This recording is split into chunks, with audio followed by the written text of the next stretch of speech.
Assalamualaikum warahmatullahi wabarakatuh. Perkenalkan, saya dari kelompok 10 akan mempresentasikan mengenai penyelesaian konflik lingkungan.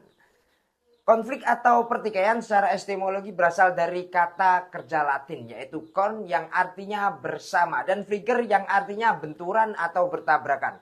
Secara umum, konflik merupakan suatu peristiwa atau fenomena sosial di mana menjadi pertentangan atau pertikaian baik secara individu dengan individu atau individu dengan kelompok maupun kelompok dengan pemerintah. Nah, untuk selanjutnya akan dipresentasikan oleh teman saya. Monggo, silakan. Materi selanjutnya adalah pengertian penyelesaian konflik. Menurut Gay Mindes, penyelesaian konflik adalah kemampuan untuk menyelesaikan perbedaan dengan orang lain yang merupakan aspek penting dalam pembangunan sosial dan moral. Proses ini memerlukan keterampilan dan penilaian untuk bernegosiasi, berkompromi, serta mengembangkan rasa keadilan. Sedangkan menurut Witzman, penyelesaian konflik adalah tindakan pemecahan masalah bersama. Visser menambahkan bahwa penyelesaian konflik adalah usaha menangani sebab-sebab konflik dan berusaha membangun hubungan baru yang bisa tahan lama di antara kelompok-kelompok yang berseteru. Materi selanjutnya akan dibahas oleh teman saya. Baik, pada poin selanjutnya merupakan metode penyelesaian konflik, di mana dalam metode penyelesaian ini tersendiri ada beberapa tahapan. Yang pertama merupakan negosiasi. Negosiasi itu merupakan perundingan antara pihak-pihak yang berkonflik. Misal di sini ada negosiasi antara perusahaan tambang dan komunitas lokal yang akan membahas bagaimana pengelolaan limbah tambang tersebut. Dan yang kedua itu ada metode mediasi, di mana dalam metode mediasi ini sendiri menggunakan pihak ketiga. Contoh kasus di sini mediasi antara petani dan pemerintah terkait penentuan batas-batas hutan yang bisa ditebang. Sedangkan pada metode selanjutnya yang merupakan arbitrase. Sebenarnya arbitrase ini juga hampir sama dengan metode mediasi, hanya saja arbitrase ini menggunakan pihak ketiga yang lebih independen dan bisa mengikat dan bisa menghasilkan suatu peraturan yang mengikat untuk pihak-pihak yang terkait. Contohnya di sini ya, yang terjadi sebuah badan arbitrase itu menentukan kompensasi yang harus dibayarkan oleh perusahaan kepada masyarakat setempat akibat kerusakan lingkungan yang disebabkan oleh proyek yang sedang dilakukan dalam daerah berkonflik tersebut.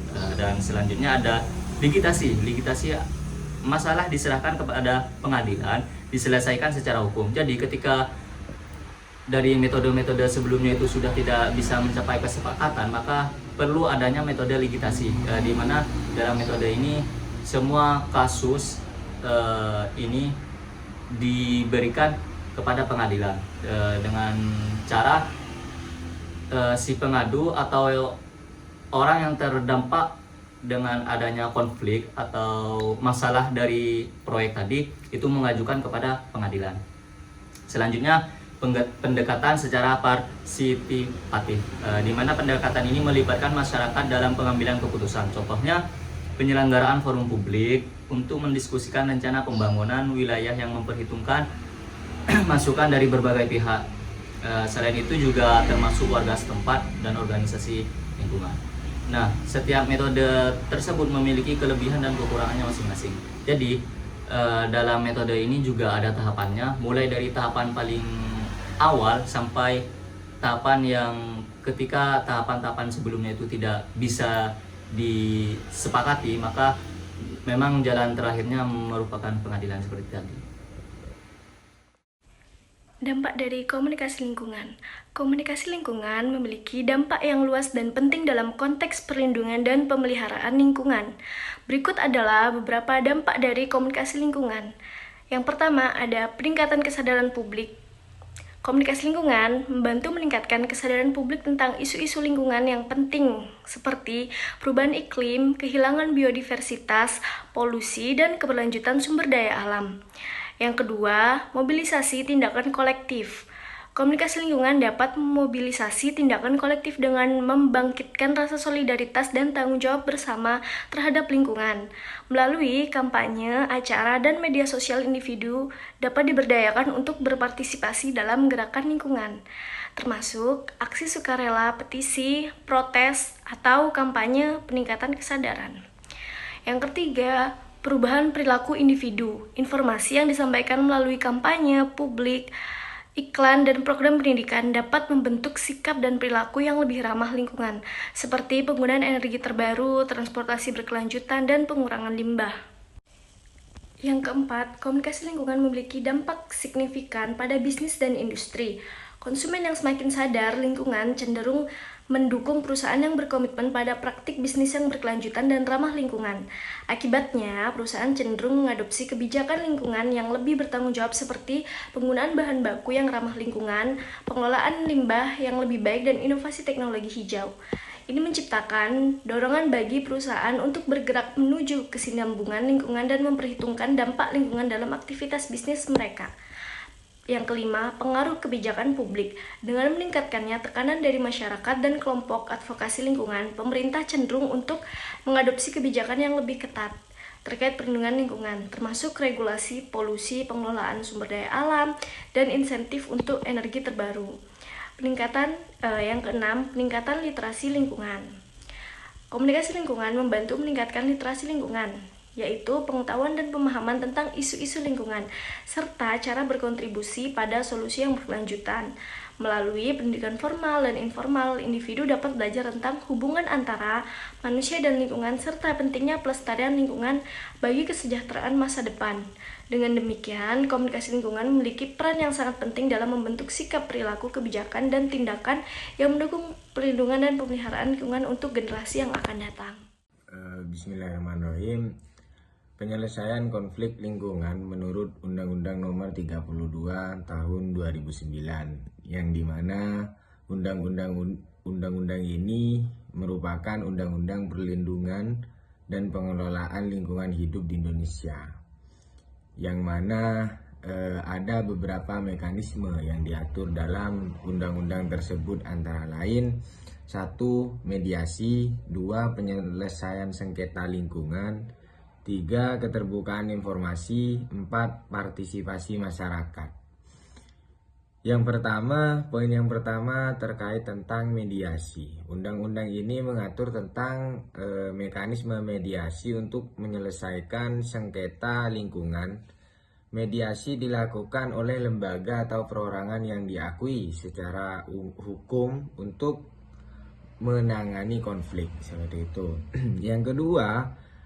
Poin yang kedua yakni penyelesaian sengketa lingkungan, yang juga dalam undang-undang ini penyelesaian sengketa dalam lingkungan itu melalui jalur peradilan. Penyelesaian sengketa lingkungan ini dilakukan sesuai dengan ketentuan yang diatur dalam undang-undang tersebut. Yang ketiga yaitu keterbukaan informasi. Undang-undang ini sangat menekankan pentingnya keterbukaan informasi terkait dengan lingkungan hidup, yang mana hal ini bertujuan agar masyarakat dapat memperoleh informasi yang akurat dan lengkap terkait dengan permasalahan lingkungan. Yang keempat, ada yang namanya partisipasi masyarakat. Poin yang keempat ini sangat dipentingkan dalam elemen masyarakat, yang mana undang-undang ini mendorong partisipasi aktif masyarakat dalam pengambilan keputusan terkait dengan adanya lingkungan hidup, sehingga konflik dapat dihindari atau diatasi melalui dialog dan konsultasi yang lebih terbuka. Mungkin itu saja yang bisa saya presentasikan, kurang lebihnya saya mohon maaf. Terima kasih. Assalamualaikum warahmatullahi wabarakatuh. Di sini saya akan menjelaskan tentang kesimpulan dalam penyelesaian konflik lingkungan dapat ringkas sebagai berikut. Dan yang pertama adalah pendekatan kolaboratif. Pendekatan kolaboratif melibatkan semua pemangku kepentingan seperti pemerintahan, masyarakat, dan perusahaan. Dan yang kedua adalah penegakan hukum dan kebijakan yang kuat. seperti implementasi hukum lingkungan yang tegas dan konsisten diperlukan untuk mencegah dan menyelesaikan konflik. Dan yang ketiga adalah edukasi dan kesadaran. Edukasi dan kesadaran meningkatkan kesadaran dan pengetahuan masyarakat tentang pentingnya lingkungan dan dampak dari aktivitas manusia. Dan yang keempat adalah pengelolaan sumber daya berkelanjutan.